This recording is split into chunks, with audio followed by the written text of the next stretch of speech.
der hat richtig Scheiße gebaut. Ich habe bei Christian Evolution noch 3 Ohrfeigen gekriegt. Wir haben von unserem Jahrgang im Abi immer so Partys organisiert. Auf allen möglichen Dörfern runter und durften auch nur noch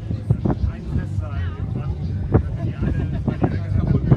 wenn ihr kommt, so, dann passiert irgendwas. Wenn dann noch so Nazi-Aufgaben. Wir haben uns in die Scheiben eingeschlagen und so durch. Naja, jedenfalls.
Ich dachte, die werden fest aufgrund.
มาต่อรถไฟ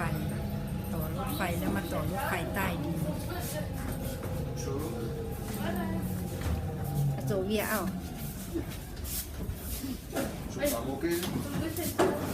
ดันผัวไม่บอก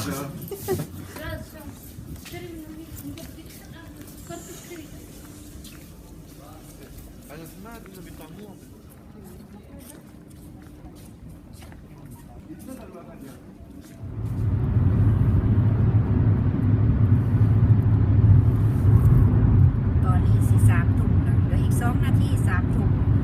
จังสิได้พากันเมื่อได้นี่นั่งรถไฟลงจากรถไฟแล้วก็มา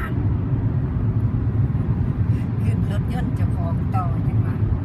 เอ้ยอันทางด่วนพระเจ้าฝั่งซ้ายก็ฝั่งขวาสิบ่อันนั้นกันคือบ้านเฮานี่นะทางไปก็มีแต่ทางไปฟังไปฟังมันเดี๋ยวนะ